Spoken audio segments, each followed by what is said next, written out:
tidak melulu melihat orang yang mengkritik itu sebagai, apa ya, orang yang ingin merongrong pemerintah. Sebelum terbukti betul bahwa mereka itu mau merongrong pemerintah kan, pertama-tama harus dianggap sebagai partner aja. Problem komunikasi internal, baik dari presiden kepada kabinet dan pembantu-pembantu yang lain, maupun sebaliknya. Salah satu masalahnya adalah begitu banyaknya struktur itu.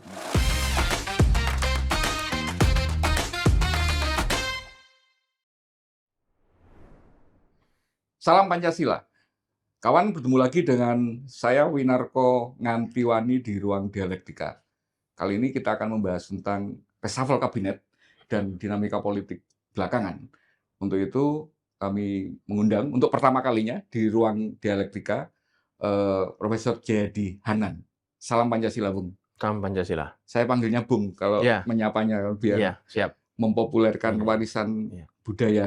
iya. Bung sama Kopya ini. Iya, betul, betul, betul, betul. Terima kasih sudah mau hadir ke Ruang Dialektika. Terima kasih. Terus terang hari ini tuh masih agak semacam saya tuh gemes karena saya tuh generasi yang mungkin di bawahnya Bang yang kemudian melihat salah satu institusi politik penting diperkenalkan setelah reformasi itu ya survei elektabilitas itu. Iya, betul. Karena sebelumnya kan kemudian ketika kita nggak punya gambaran tentang bagaimana tingkat keterterimaan calon itu kan, Mhm. milih itu kan kemudian nggak punya Iya, peta milih, gitu iya, kan sebenarnya betul. gitu Tidak kan. ada peta, apa namanya, kandidat-kandidat yang bertarung di politik juga dasarnya berhubungan dengan masyarakat itu apa, gitu. Persepsi tentang itu kemudian Iya, banyak dipertanyakan ketika banyak teman-teman pollster ini juga merangkap sebagai political strategis gitu. Bahkan mhm, kemudian dalam tanda petik menjadi lembaga bayaran pemerintah yang iya, kemudian itu mensyaratkan bahwa hasil surveinya itu sesuai dengan kepentingan pemerintah. iya. Iya itu, apa namanya, ya itulah makanya perlu tetap dijaga etikanya Iya, gitu. iya. Silakan melakukan survei siapapun, tapi, etikanya harus dijaga. Etika, baik etika, menjalankan survei secara ilmiah maupun etika dalam berhubungan dengan pihak-pihak yang punya kepentingan. Makanya ada lembaga etiknya itu ya Iya.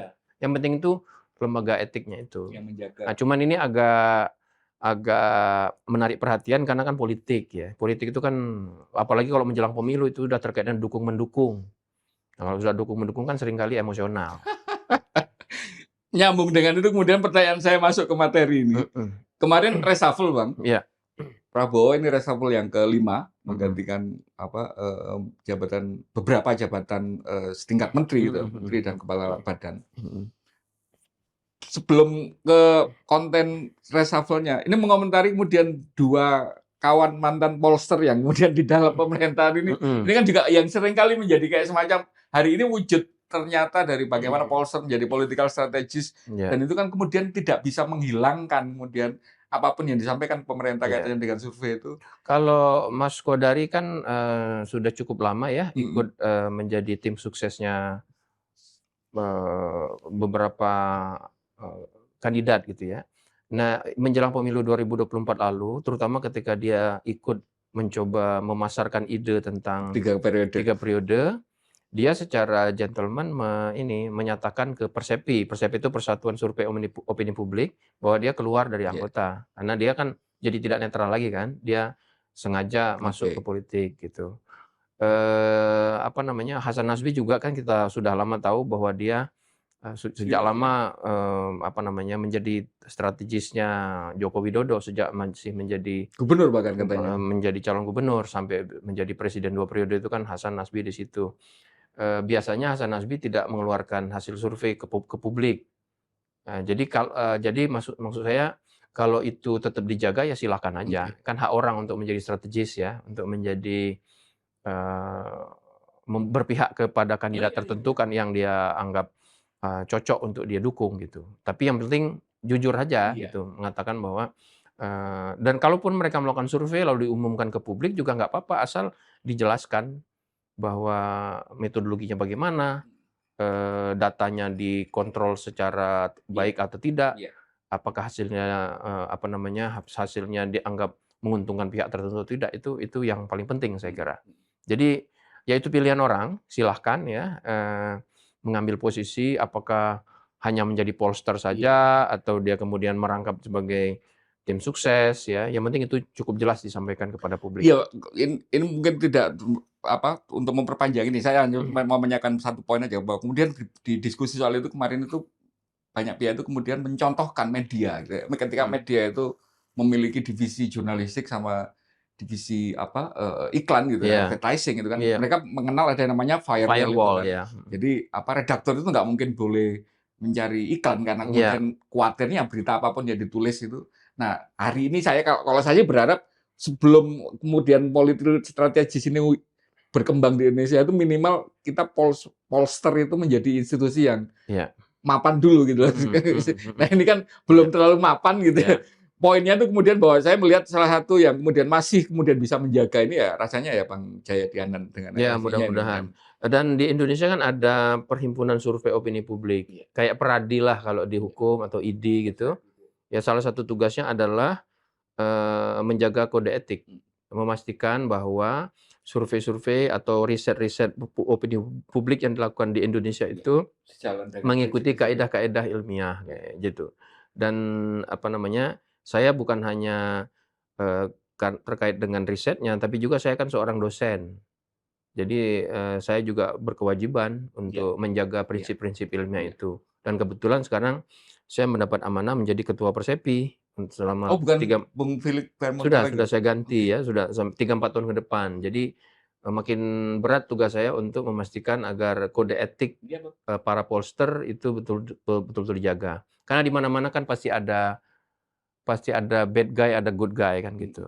Sayang sekali soalnya kalau institusi ini kemudian dalam tanda petik kredibilitasnya dipertanyakan Iya, gara-gara saya akan masuk ke kapasitasnya sebagai pengamat sekarang untuk mhm, mhm. mengomentari reshuffle kemarin. Iya, Keinginan kemudian reshuffle itu kan kemudian dorongan itu sudah semakin mhm, sering gitu ya karena iya, kemudian tapi ternyata banyak yang kecewa Bang kemarin dengan mhm, komposisi yang iya, direshuffle gitu. iya, mhm, Maunya orang kemudian yang dinilai selama ini katakanlah banyak dinilai kemudian kurang performanya iya, gitu kan, iya, mhm, direktur BGN apa iya, kepala iya, BGN mhm, misalnya, mhm, atau menteri kehutanan misalnya yang banyak muncul atau menteri energi, SDM mhm, misalnya. Tapi ini malah hanya sekedar seolah-olah hanya sekedar memperkuat tim komunikasi gitu. iya, iya. Kacamatanya Bang Jayadianan gimana melihat reshuffle kemarin? Iya, saya kira, reshuffle itu biasanya, paling tidak alasannya itu ada 3 Mhm, ya. Satu, terkait dengan konsolidasi politik.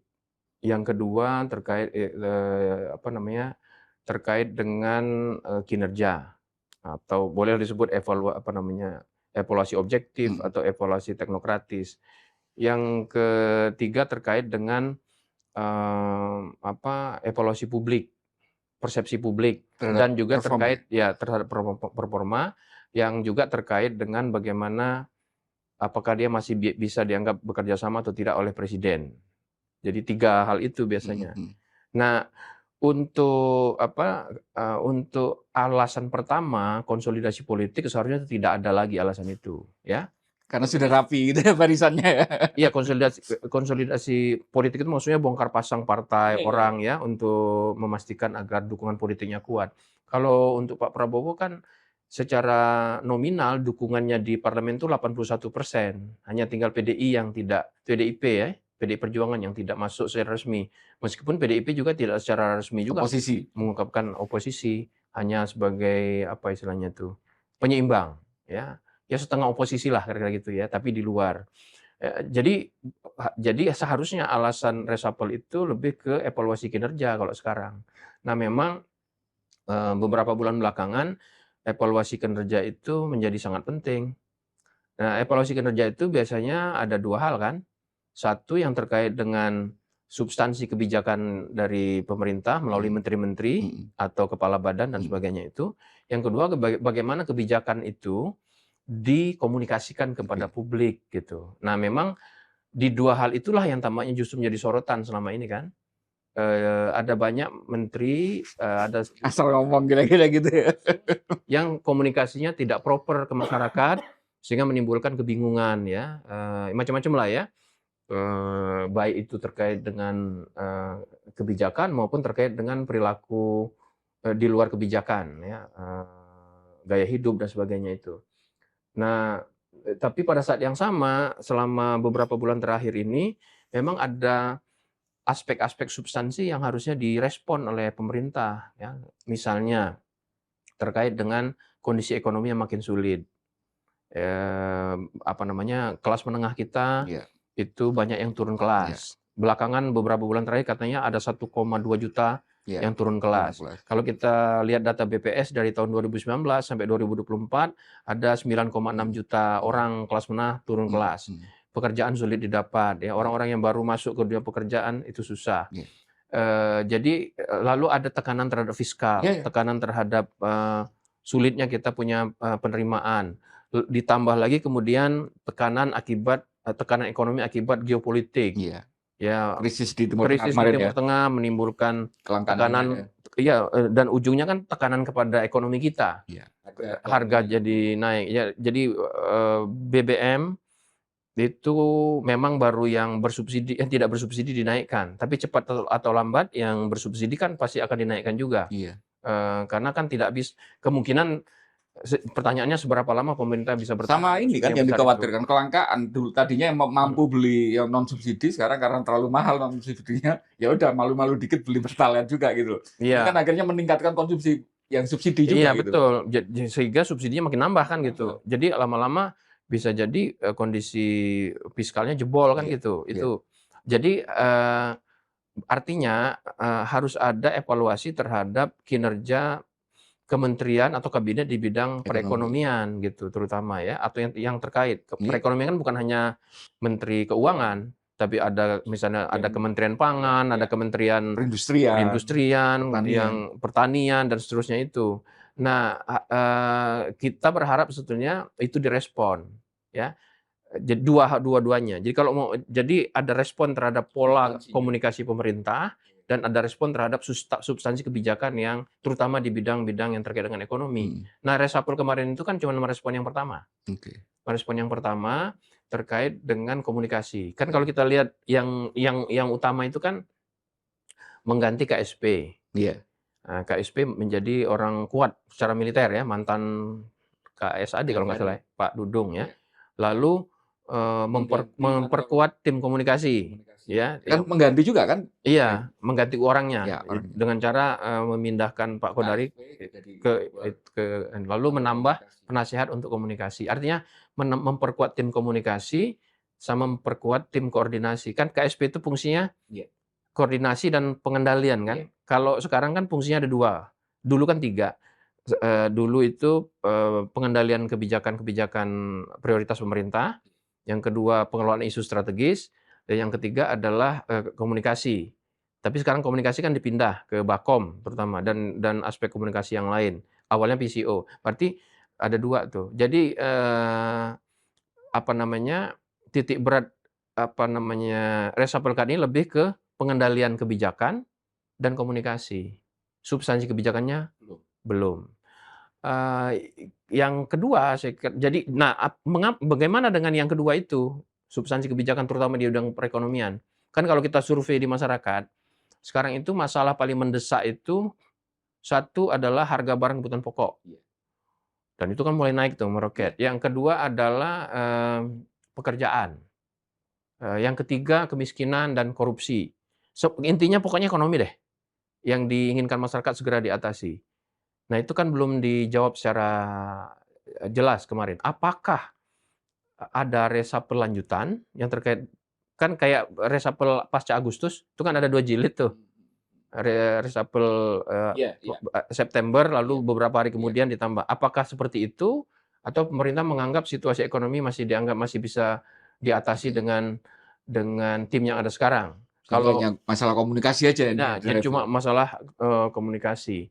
Nah, yang juga menjadi pertanyaan adalah di tengah kesulitan kita, eee, kalau mau memperbaiki komunikasi, kan salah satu problem komunikasi dan koordinasi di kabinet ini kan karena terlalu banyaknya menteri kan, terlalu banyak menteri dan wakil menteri, ya kan? Jadi Jadi sebetulnya ini kalau bawaan struktural istilahnya jadinya. iya, kalau mau lebih mudah koordinasi sama lebih mudah, Sederhanakan gitu ya. harusnya kan dirampingkan, disederhanakan, Iya, iya. gitu. Nah, ini yang terjadi kemarin, justru strukturnya malah ditambah kan? Jadi ada wakil menteri baru di Kementerian Koordinator Pangan. Bukannya dirampingkan, lalu ada tambahan penasehat bidang komunikasi. Jadi dari sisi itu aja kita masih orang akan mempertanyakan kalau mau memperbaiki komunikasi dengan cara menambah struktur, apakah itu cara yang tepat atau tidak gitu. Nah,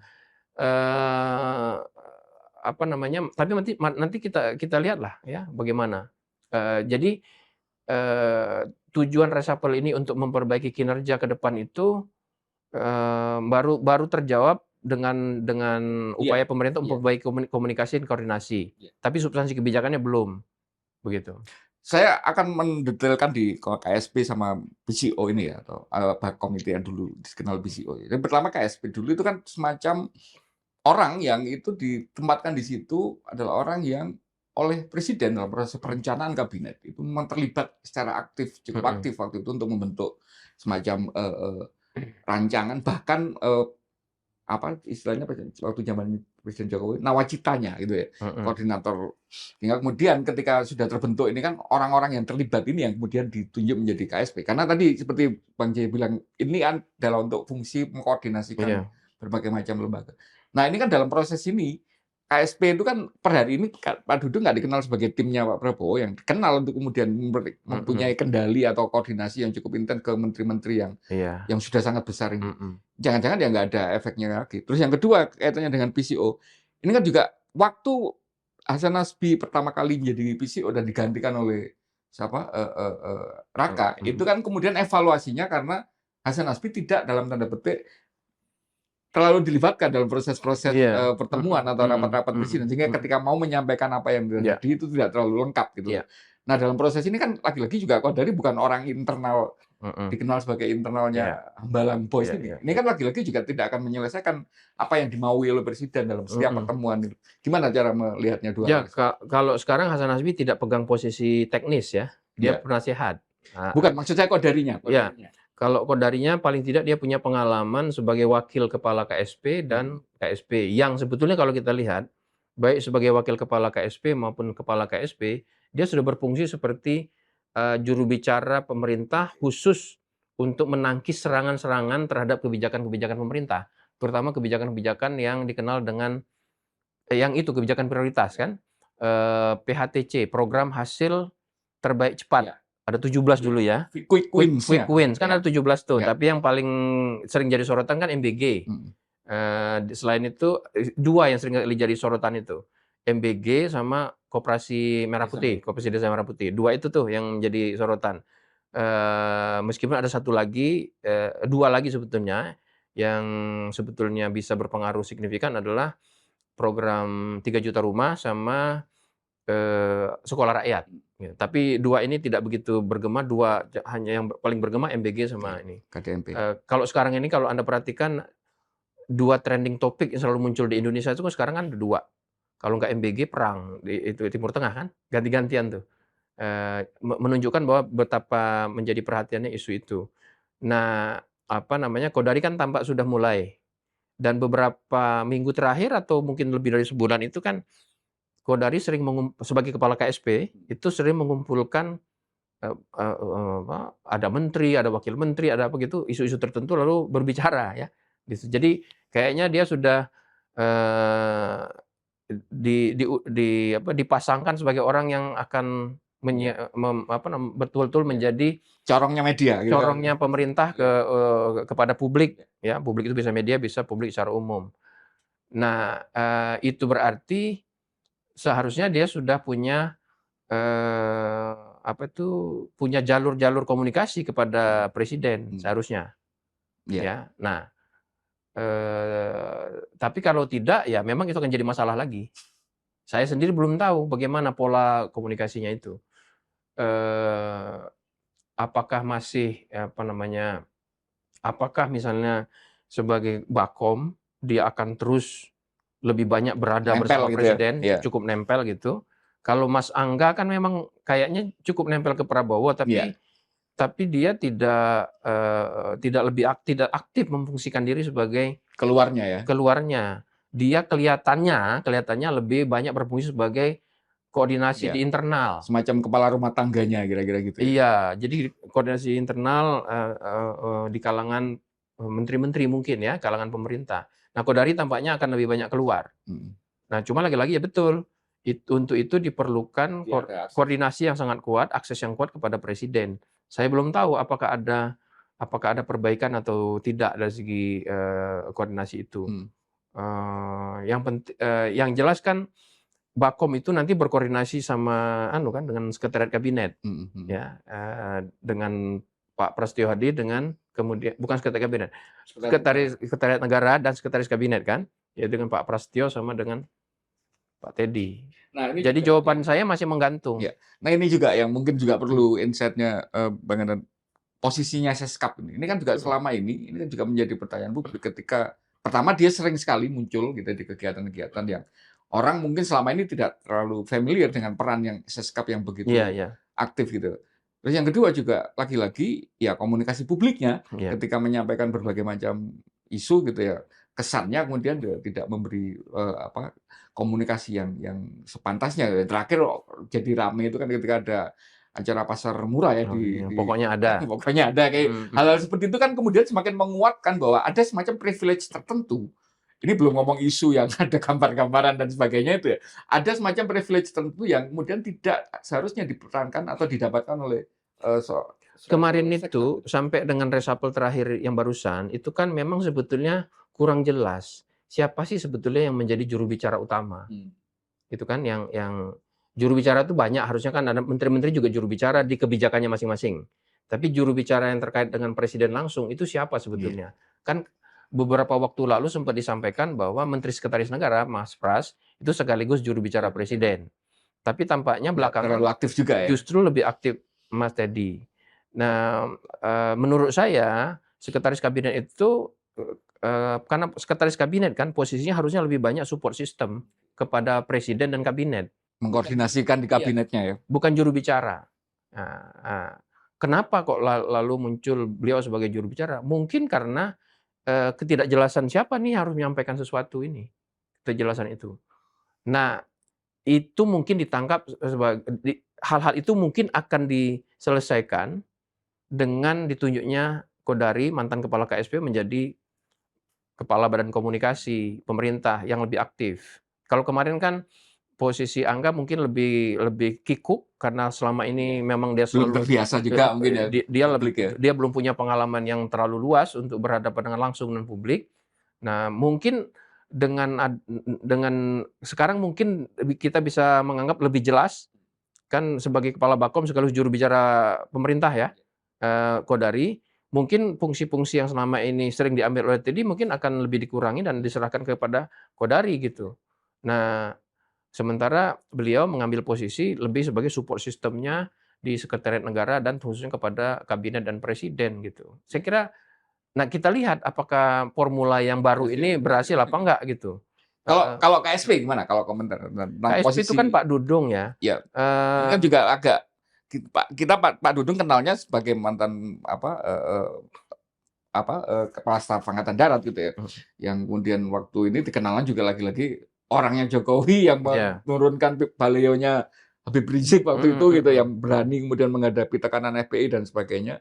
Dan ini kan juga tidak dikenal sebagai teknokratis yang iya ala misalnya dulu waktu Pak siapa, Andi Wijayanto atau Pak, iya Teten Masuki menjalankan KSP atau di zamannya Pak SBY ada UKP 4 ada Pak Purnomo iya Yuskiantoro dan sebagainya, yang orang teknokratis murni. iya Nah, ini kan lagi-lagi menguatkan image bahwa ya ini lagi-lagi menambah porsi atau tanggung jawabnya tentara di ruang kabinetnya Presiden, iya Prabowo. iya. Ngelihatnya gimana? Meskipun kilahnya kan bukan tentara aktif ya, jadi boleh aja gitu ya.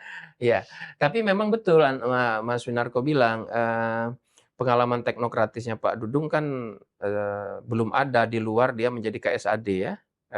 Terakhir di Pak Prabowo sebelum menjadi kepala KSP kan menjadi penasihat khusus bidang keamanan gitu ya. Jadi dia lebih banyak di soal-soal keamanan gitu. Nah, mungkin dugaan saya karena beliau berlatar belakang militer, itu akan lebih memudahkan dia untuk berhubungan dengan presiden. Ya, jadi dia lebih mengerti bagaimana cara berkomunikasi dengan presiden, sehingga presiden pun mungkin bisa lebih nyaman untuk menyampaikan Hmm. apa-apa yang harus Hmm. dikoordinasikan, dan beliau pun mungkin akan lebih mudah menyampaikan kepada presiden Oke. hasil, pengendaliannya ya terhadap aspek-aspek, yang terkait dengan program-program prioritas pemerintah. Nah, tapi pertanyaannya betul, apakah dia punya cukup kecakapan untuk berhubungan dengan, para menteri-menteri yang Iya. jumlahnya banyak sekali itu? Banyak lintas partai yang kemudian Iya, itu beda-beda betul, golongan, itu beda-beda tidak bisa hanya pimpinan. tidak bisa hanya di menggunakan pola komunikasi komando kan, seperti di militer. Jadi, Pak Dudung mungkin akan lebih mudah berhubungan dengan presiden, mengerti mungkin Iya. apa yang diinginkan presiden, Tapi ke kabinet belum tentu. ke kabinet belum tentu.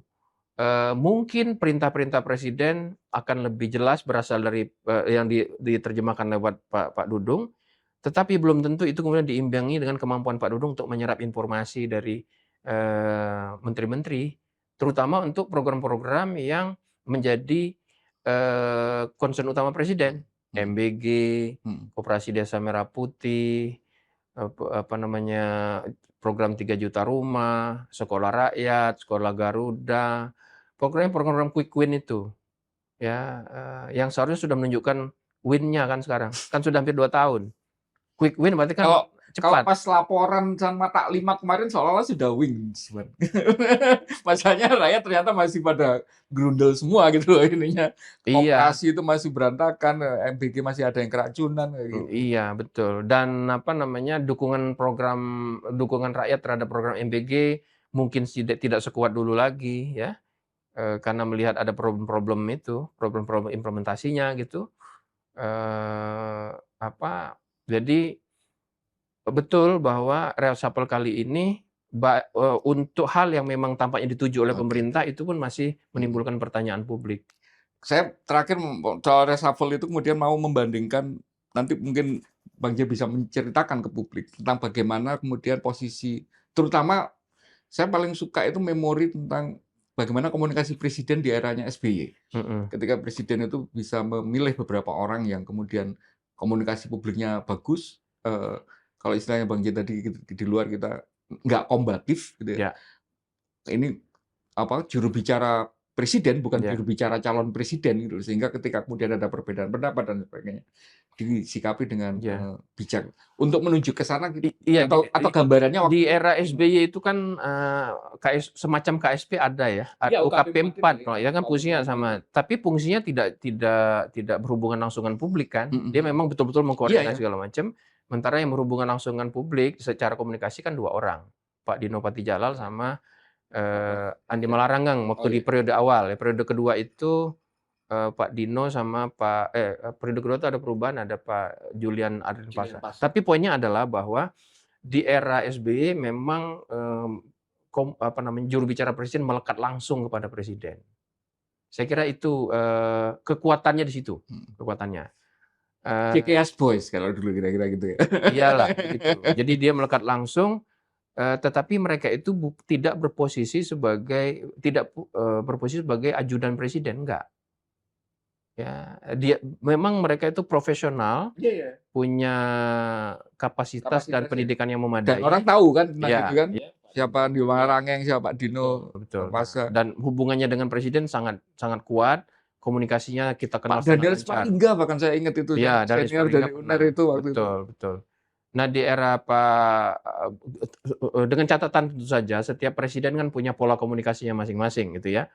Nah, saya kira tantangannya di era Pak Prabowo itu adalah juru bicara itu bukan orang yang melekat langsung setiap hari bersama Iya, presiden. iya. Itu yang menjadi tantangan saya kira. Jadi ada apa, apa itu, lapisan-lapisan komunikasi Iya. yang tidak langsung kepada presiden. Itu menimbulkan tantangan dari segi koordinasi. Iya ya, karena kemudian kan kalau dalam tanda petik itu tidak bisa diselesaikan, yang terjadi itu kedekatan itu menjadikan gatekeeper kan Mhm, terhadap presiden. Ada semacam betul. peran yang mengkurasi siapapun yang mau akses atau Iya, menginformasikan sesuatu gitu. Tapi betul. kan di zamannya SBY tidak sampai terbangun seperti itu. Tidak, image-nya tidak seperti itu. Karena orang tahu, 2 juru bicara itu melekat langsung Mhm, kepada presiden. mhm. Di era Jokowi kan ada yang saya ingat Fajrul Rahman ya. Fajrul ya, Fajrul Itu Rahman. pun cukup Bahkan melekat langsung kepada presiden. Mas Johan Budi juga mantan Ya, KPK itu pun melekat langsung kepada presiden kan. Nah, memang di era Pak Prabowo ini baru. Jadi pola komunikasi kepada publik dari istana itu mengambil bentuk baru dan tampaknya kalau kita lihat berbagai reshuffle yang dilakukan belum ketemu formulanya, belum ketemu polanya. Nah, Ya. pertanyaannya sampai kapan untuk ketemu formulanya? Ya, Gitu. harusnya kan yang kayak gini-gini itu selesai 100 hari pertama kan. Harusnya selesai. Ini 1,5 tahun masih sibuk dengan Ya urusan. itulah salah satu analisisnya adalah karena ada problem internal communication, problem komunikasi internal, baik dari presiden kepada kabinet dan pembantu-pembantu yang lain, maupun sebaliknya dari kabinet, dari menteri, dari kepala badan segala macam kepada presiden. Salah satu masalahnya adalah begitu banyaknya struktur itu. Iya. Kepentingannya yang bertarung saling ini. Ya bayangkan kalau misalnya, kebayang nggak bagaimana setiap menteri yang jumlahnya 48 itu berkomunikasi kepada presiden. Kalau setiap orang setiap hari mengambil 5 menit misalnya untuk berkomunikasi dengan presiden, 5 menit kali 48 aja sudah bagaimana. Jadi itu contoh yang menyederhanakan ya. Jadi pola komunikasi itu kita belum tahu sebetulnya seperti apa sampai hari ini. Karena dengan reshuffle kemarin masih diperbaiki tuh pola komunikasi itu. Saya khawatirnya ini bukan hanya pola komunikasinya yang belum ketemu, bahkan pola organisasinya juga masih dalam tanda petik bermasalah. Ya, Ketika tidak ada struktur yang jelas, katakanlah dasarnya logika komando misalnya. Sebenarnya peran wakil Menko itu apa sih gitu? Bukannya Menko itu justru kemudian wakilnya itu ya menteri-menteri yang di bawahnya itu gitu. Ketika dari Menko masih ada wakil itu kayak gitu kan kemudian. Jadi Menko mengkoordinasi wakil Menko mengkoordinasi. Jadi memang publik termasuk saya itu belum tahu persis sebetulnya pola komunikasi maupun kalau pola komunikasi kan berasal dari pola organisasi. Kan nggak ada pola komunikasi kalau tidak ada pola organisasinya. Jadi itu belum kelihatan dan itu diakui sendiri oleh pemerintah melalui reshuffle kemarin kan. Kalau misalnya pemerintah merasa enggak kok komunikasi kita nggak ada masalah, komunikasi udah jelas, kan tidak diperbaiki tim komunikasi. Tapi kemarin kan yang diperbaiki dua itu kan, koordinasi sama komunikasi. Berarti memang pola komunikasi dan pola organisasi belum terbentuk sampai hampir 2 tahun pemerintahan. Nah, saya geser sedikit kemudian memang terjadi masalah di baik yang secara teknokratis di kementerian maupun komunikasi ke publiknya. Ini kan akhirnya menimbulkan berbagai macam kritik terhadap jalannya pemerintahan ini. Kemarin ada sempat respon yang cukup memanas setelah Lebaran ketika beberapa teman kita yang kemudian menyampaikan kritik yang cukup pedas gitu ya, bahwa kemudian ini nggak bisa lagi diperbaiki dengan cara-cara yang demokratis katakanlah, kemudian perlu dipikirkan cara di luar sistem gitu kan. Dan ini kan kemudian juga lagi-lagi direspon juga tidak kalah kerasnya oleh pemerintah, bahwa ini menjadi tuduhan makar kan gitu. Nyambung dengan kemudian surveinya Bang Jayan terbaru kemarin, bahwa kemudian ada poin yang kemudian juga membahas tentang bagaimana tingkat persepsi masyarakat tentang kebebasan berpendapat kan gitu. Ini kan juga ternyata sangat menurun di periode ini. Ini apa ada kaitannya kerumitan di kabinet ini dibandingkan dengan kemudian bagaimana pemerintah merespon?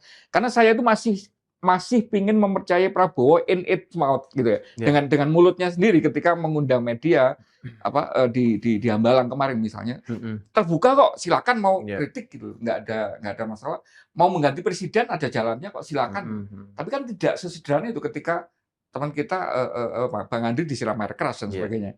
Ini gimana sih cara mengkonsiliasi? Saya kira soalnya itu bersifat ini ya, harus paradigmatik, tidak sekedar retorik. Gimana? Nah gini, presiden minimal secara retorik sudah menunjukkan bahwa nggak apa mengkritik presiden sekeras-kerasnya gitu kan. Nah itu harus diikuti oleh pembantu-pembantunya, bawahan-bawahannya gitu. Nah, yang paling pokok adalah hilangkan dulu persepsi bahwa orang yang mengkritik itu ingin menjatuhkan pemerintah. Orang yang mengkritik itu tidak senang pemerintah berhasil. Nggak mau MBG gagal. Iya, itu jadi tidak suka MBG, mengkritik MBG bukan berarti tidak setuju dengan tujuannya, kan gitu. Tujuannya untuk membantu orang yang kesulitan makan, itu kan kita semua setuju. Para pengkritik juga pasti setuju kan. Nah, bisa jadi perbedaannya mereka jangan MBG atau MBG jangan begitu. Jadi saya kira paradigmanya itu dulu yang harus diubah. Nah, saya berharap nanti para juru bicara presiden nanti setelah reshuffle itu menunjukkan perubahan paradigma itu. Tidak melulu melihat orang yang mengkritik itu sebagai, apa ya, orang yang ingin merongrong pemerintah. Mereka-mereka itu pertama-tama sebelum terbukti betul bahwa mereka itu mau merongrong pemerintah kan, pertama-tama harus dianggap sebagai partner aja. Iya, iya. Partner bahwa dan yakinlah ini, apa namanya, kritik itu diperlukan kok, pasti diperlukan. Karena kalau tidak ada kritik, tidak ada orang yang nyinyirin Mhm. gitu, keburukan-keburukan Iya, dari sebuah program nggak akan terlihat. Akibatnya nanti pemerintah sendiri terlena kan gitu. jumawa jadinya. Iya, gitu. Nah, jadi saya kira di situ, paradigmanya, eee, apa namanya, semoga yang disampaikan presiden itu bukan hanya retorik. Kalaupun ada, seperti Bang Winarko tadi, saya kira kita masih mempercayai presiden, masih mau menerima kritik ya, masih mau menerima suara-suara yang tidak yang terlihat, eee, nyinyir Iya, iya, kepada program-programnya atau tingkah laku para pejabat iya. negara gitu. Nah, tapi kalau itu tidak diikuti oleh perilaku yang sama dari para pejabat negara, pembantu-pembantu presiden atau jajaran pemerintahan, maka orang nanti lama-lama menganggap, wah presidennya cuma retorik aja, Nah gitu kan. itu, poinnya justru di situ kan, Iya. ketika kemudian Nah, berbagai macam laporan kejadian itu kan tidak pernah ada pengungkapan secara tuntas gitu, mulai dari teror ke teman-teman media sampai yang iya, Bang Andri Yunus terakhir kemarin. Itu iya. gimana caranya memahaminya? Ya, apa ya, lagi-lagi, apa namanya, saya kira, eee, belum seperti yang Mas Winarko bilang, belum ada publik belum melihat kesungguhan pemerintah dalam mengikuti kata-katanya sendiri itu. Ya, kalau misalnya dikatakan kritik boleh segala macam, tapi mengapa ada orang yang bersuara keras Dilaporkan kok polisi, iya, disiram air keras. iya, bahkan ada dipertanyakan, misalnya, "Dia kan ASN kok ngeritik pemerintah?" Oh Kan iya. gitu, dapat data gitu. Jadi kan hal-hal seperti itu tidak tidak Bang perlu Ferry Amsari iya kan, gitu. pengamat hukum nggak ngomong beras. Gini, harus dibedakan antara mengeritik presiden, mengeritik jajaran pemerintahan dengan mengkritik negara atau dengan menghina negara itu beda, ya. Orang yang mengkritik pemerintahan bisa jadi karena dia cinta sama negara, kan beda tuh. Negara dan pemerintahan itu kan hal yang harus dibedakan, gitu. Karena, orang bisa tidak setuju dengan Iya, pemerintahnya sedang berkuasa, iya, bukan karena dia tidak dia ingin negara bubar, tapi justru dia ingin dia menganggap kalau orang yang dianggap tidak tepat itu tetap berada di pemerintahan, maka negara bisa gagal gitu ya. Jadi lagi-lagi paradigma adalah melihat iya, itu. Nah, sekarang itu menjadi lebih, lebih berat bagi pemerintah karena yang kritik itu lebih banyak publik aja. Harusnya yang mengkritik itu kan ada 2, satu, kalangan oposisi formal di pemerintahan, oke. 2 publik. Publik itu bisa media, bisa tokoh-tokoh dan Masyarakat sebagainya, sipil gitu ya. masyarakat sipil dan sebagainya. Sekarang itu oposisi formal nggak ada. Susah Anda berharap ada Iya, suara-suara kritis, apalagi nyinyir dari para anggota DPR, apalagi kalau anggota DPR-nya adalah anggota iya, dari partai koalisi, kan susah. Nah, 81% dari iya, 7 partai adalah anggota koalisi.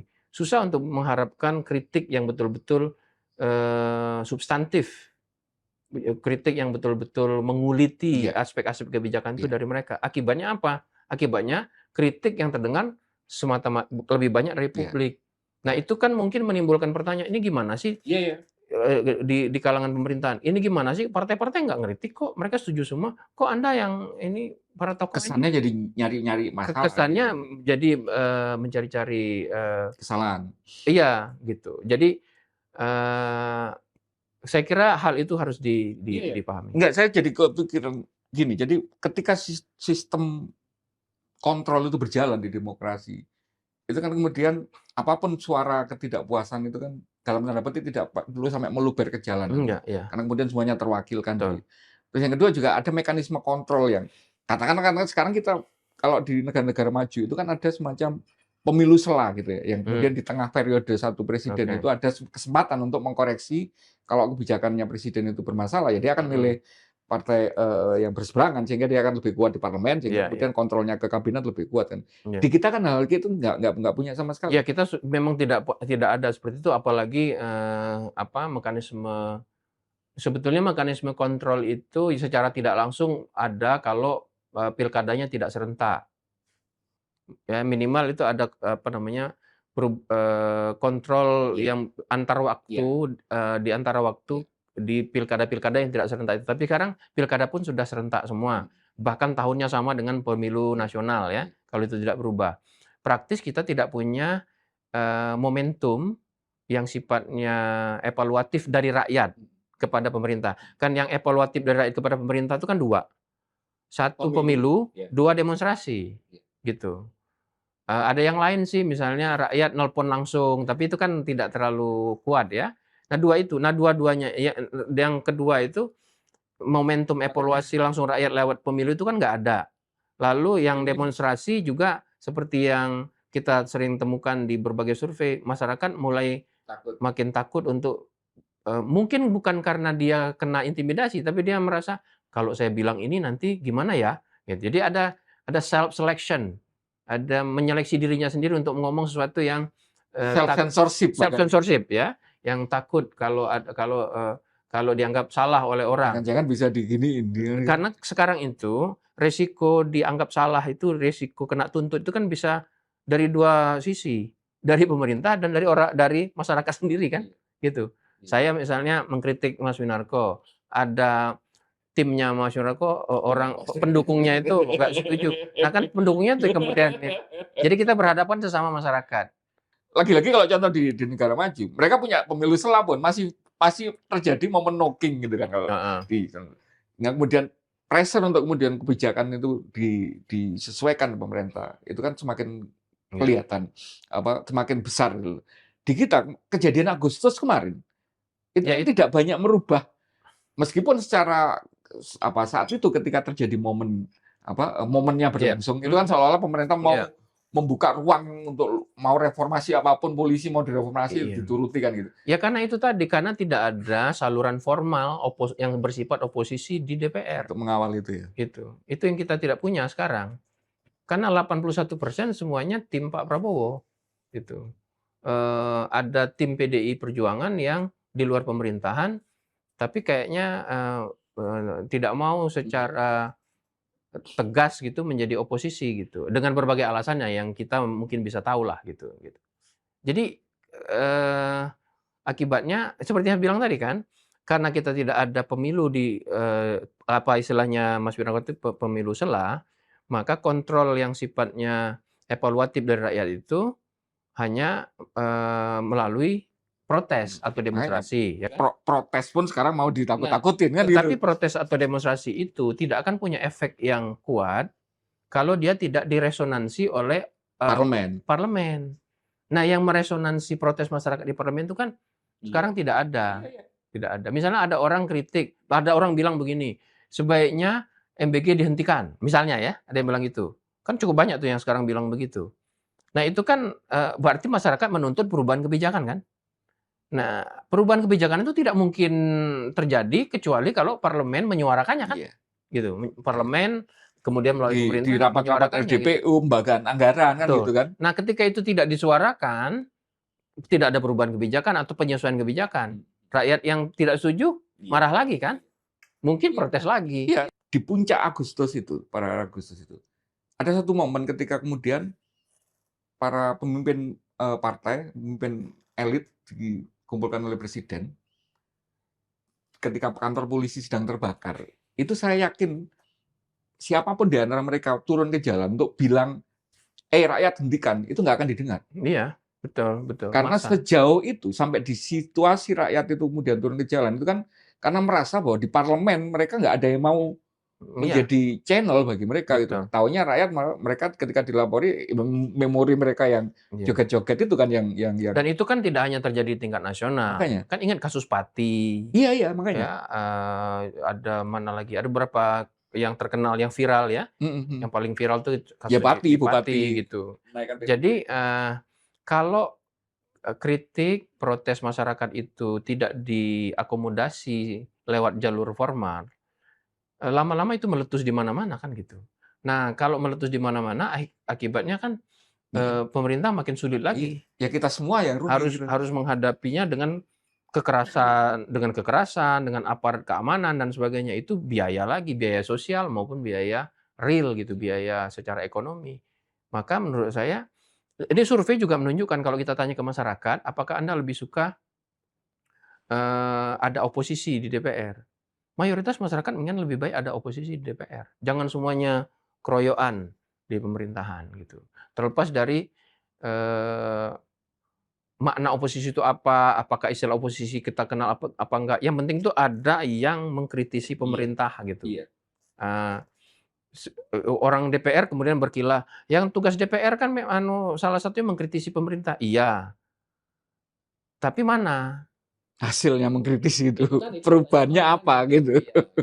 Ya mungkin ada satu 2 menyatakan kritik, tapi begitu begitu dipanggil oleh ketua partainya langsung diam misalnya kan, atau ketua partainya dibilangin Iya. sama pimpinan koalisi misalnya.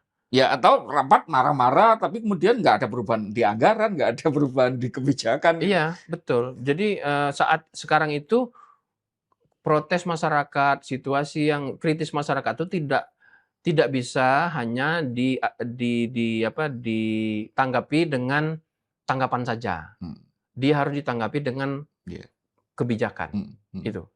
Nah ini kan saya mau ke bridging ke materinya survei, Mhm, termasuk juga di situ surveinya tentang tema besarnya kan Pancasila gitu, mhm, juga ada pertanyaan yang paling menarik, kepercayaan terhadap demokrasi gitu. mhm mhm.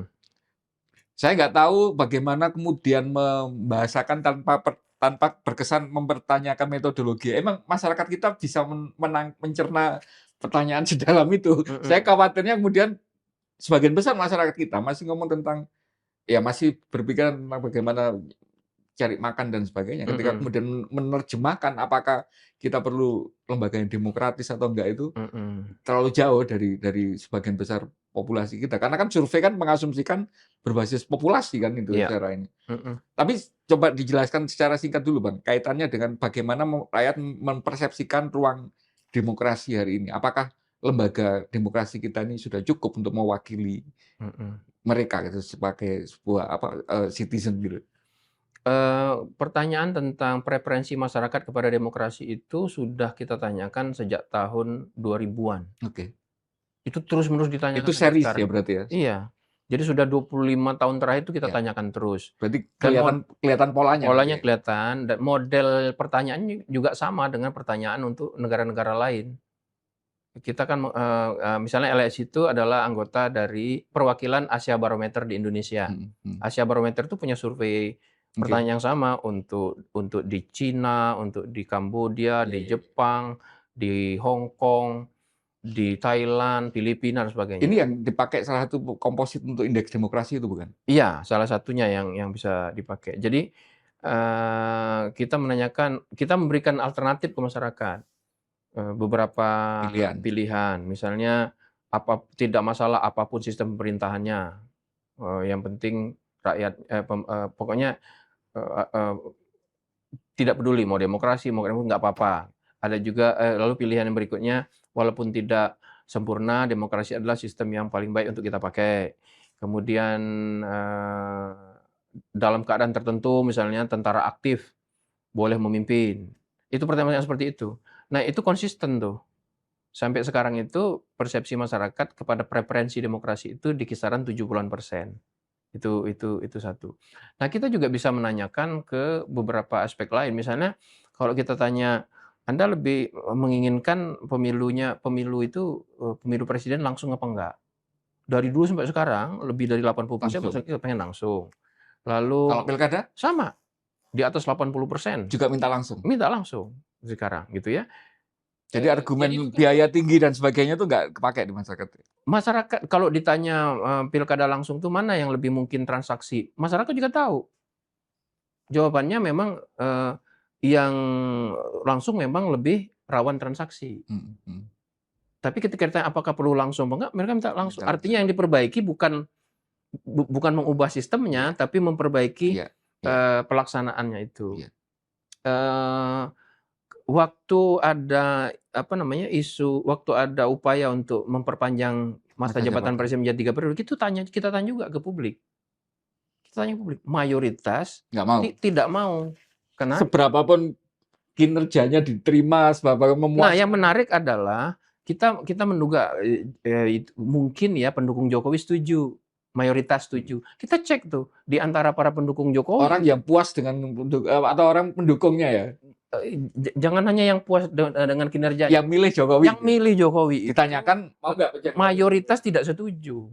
Nah, dari data-data itu saya dan kita kebanyakan menyimpulkan masyarakat kita minimal secara umum cukup tahu loh ya tentang tentang demokrasi itu apa demokrasi ya. secara umum, ya. Jadi begini, kita tuh suka suka apa, paradoks ya. Di satu sisi kita bisa mengatakan, "Anda itu harus percaya sama masyarakat, masyarakat itu udah pinter, masyarakat itu sudah mengerti." Tapi Wisdomnya masyarakat iya, itu tapi sudah pada saat yang sama nanti bilang, "Masa kok masyarakat dituruti. masyarakat kan nggak ngerti apa-apa." Jadi gimana sih? Dikasih bansos saja ini gitu ya. Sebenarnya Anda menganggap masyarakat itu pintar apa bodoh sih gitu.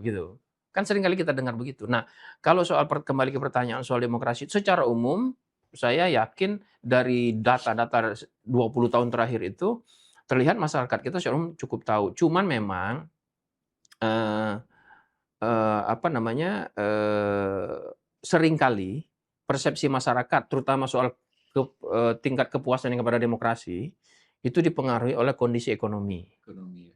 Ya, jadi, kalau dia memandang kondisi ekonomi baik, maka preferensinya tingkat kepuasannya kepada demokrasi cenderung lebih tinggi.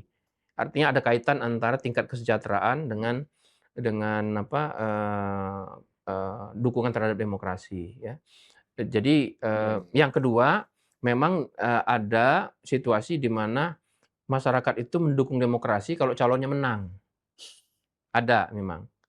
Tapi itu, karena puas dengan sistemnya, hasilnya menguntungkan dia kira-kira ya, gitu ya. ada memang seperti itu. Tapi itu kan, tidak menjadi norma umum. Oke. Secara umum kalau kita tanya masyarakat, sekarang ini ya, sekarang, temuan terakhir itu kalau kita tanya, preferensi masyarakat terhadap demokrasi masih di atas 70-an%, masih 70-an%. Artinya begini, kalau ada elit atau pimpinan politik kita yang mencoba meng-hijack demokrasi, kemungkinan akan dilawan oleh masyarakat. Saya mau mendetailkan itu. Hmm, Persis di poin itu, kemudian ada detail yang lain di temuan itu.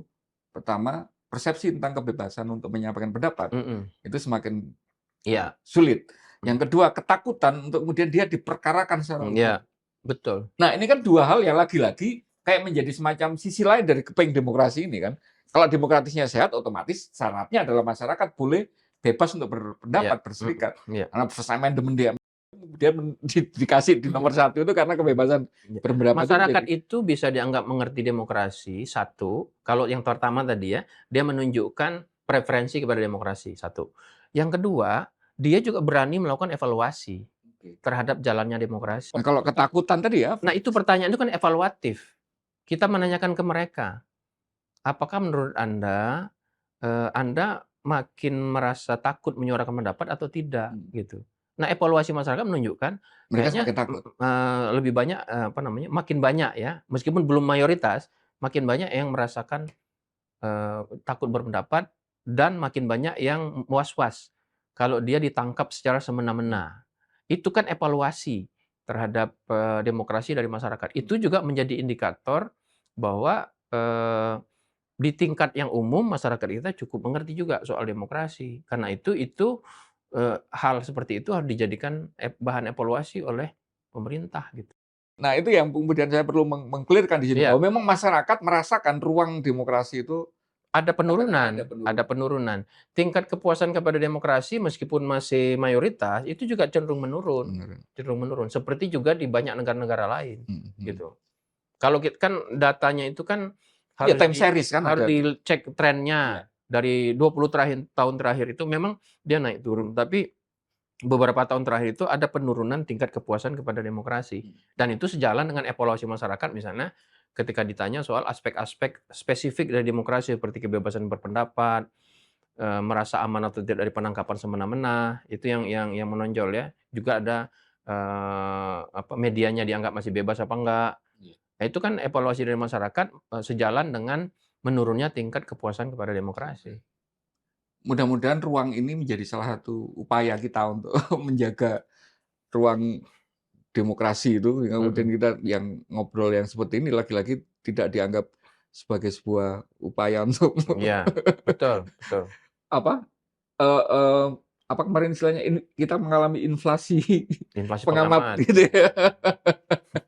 Terakhir Bang, untuk menutup, sampai seberapa jauh penilaian Bang Jayadi tentang ini bukan penilaian publik ya, tapi Mhm. kemudian penilaian kondisi kita mengarah ke otoritarianisme. Kalau kita lihat data-data, Indonesia itu sudah mengalami gejala otokratisasi sejak tahun 2013. Bedanya apa? Otokratisasi dengan otoritarianisme. Otoritarianisme itu kan ujungnya, Oke ujung dari kan ada demokratisasi, oke kan lawannya oke. otokratisasi. Nah, Indonesia itu demokrasi sejak 99, nah full demokrasi sampai sekitar tahun 2012, 2012-an. Mulai 2013, 2014 itu kita mulai menurun indeks, dari sisi demokrasi elektoral ya, Iya, itu mulai menurun. Dan itu berarti kita mulai mengalami otokratisasi.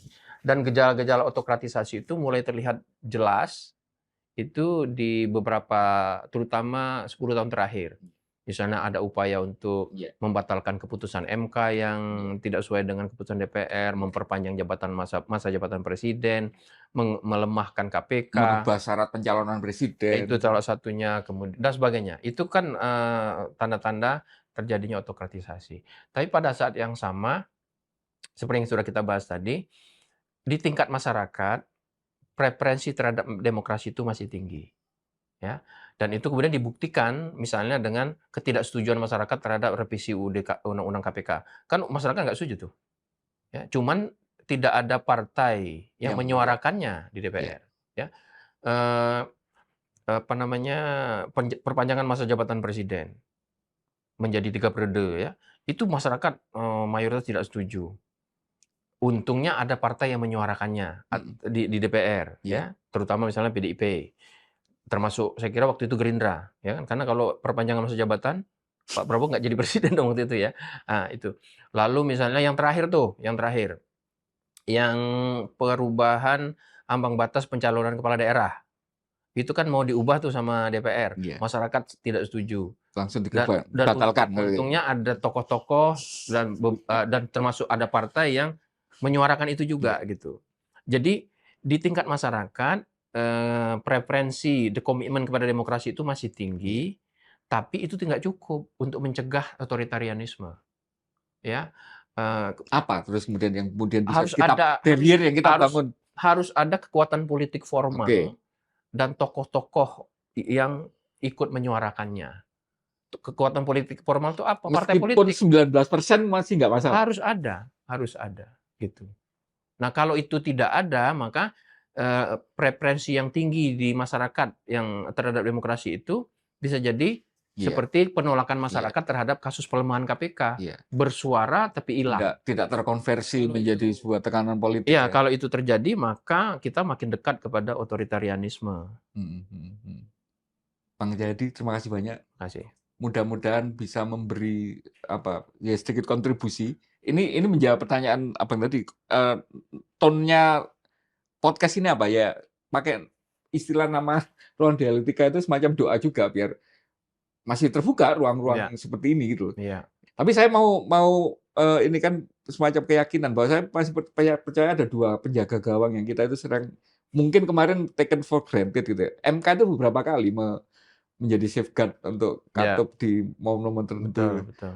Terus yang kedua kayaknya pressure publik melalui medsos itu beberapa Masih kali kuat ya. agak Makanya ada istilah no viral, no justice no ya, justice dan gitu. mungkin Iya, tapi pertanyaannya memang kalau hanya itu, maka berapa lama bisa bertahan? Iya. Jadi dia harus kerjasama. Tapi memang kayaknya masih banyak yang perlu Mhm. saya omongkan, ini agak fanboy jadinya kelihatannya berapi-api gitu ya. Tapi Iya. memang banyak yang butuh dikonfirmasikan dari kacamata seorang, ya saya ngelihatnya hibrid ya, ideal karena pakar ilmu politik dan pollster ya, yang kemudian tahu banyak hal. Iya, iya. Tapi untuk kesempatan pertama, terima kasih banyak Terima kasih. sudah mau hadir ke ruang dialektika. Makasih. Kita ketemu di ruang dialektika berikutnya. Insya Allah. Salam Pancasila, Pak. Salam Pancasila. Matur suwun. Sami-sami.